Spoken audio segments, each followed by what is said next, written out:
Turning now to our commitment coverage. Early voting is over for tomorrow's primary elections. At last check, more than 2 million Floridians have already cast their ballot. In Palm Beach County, more than 27,000 people voted in person, while over 123,000 mailed in their votes.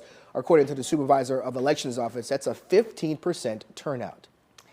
And here to help answer questions ahead of tomorrow's election, no matter which party you are voting for, we're joined by former U.S. Congressman Ron Klein and former State House Majority Leader Adam Hasner, our exclusive political analyst. Gentlemen, thank you both for joining us this afternoon.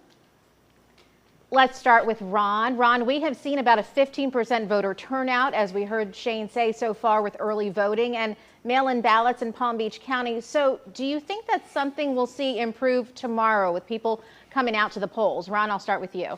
Yeah, I'm not sure that the primary in late August is really getting people all wound up. I think people are definitely wound up about the general election. That will supercharge probably both sides.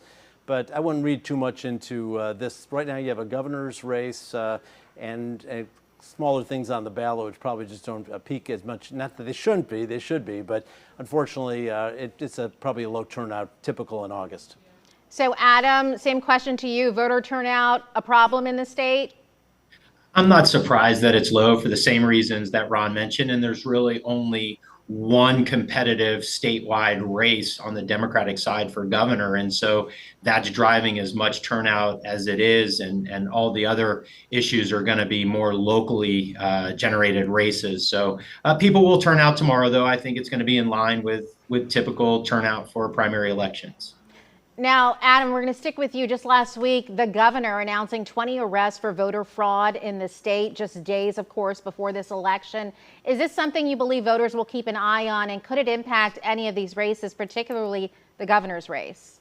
Well, I don't think it's going to have an impact on the outcome of any of the races, but I think we all recall that Ron DeSantis had made a commitment that he was going to ensure election integrity in Florida. This was one phase of it. You had a big issue about restoration of felon rights a few years ago, and this was addressing those. So I think from his perspective, it's about promises made, promises kept, and I don't think it's going to have any impact on any of the races or any of the turnout for that matter.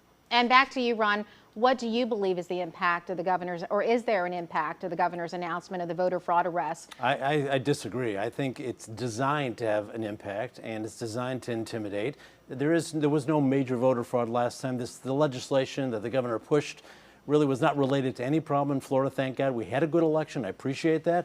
But these are preemptive actions that are designed to intimidate people, make people feel like there's a big problem out there, sort of create some of that hysteria, and possibly some people who are threatened by police at locations where they're voting. That it's not a good idea. We should do everything we can to make it available and easy for people to vote, not intimidate them. All right, gentlemen. Ron Klein, Adam Hasner, I thank you both for joining us this afternoon, and we will see you both back here again in about an hour and a half on WPBF 25 News at 5 with more on tomorrow's primary day. Thank you.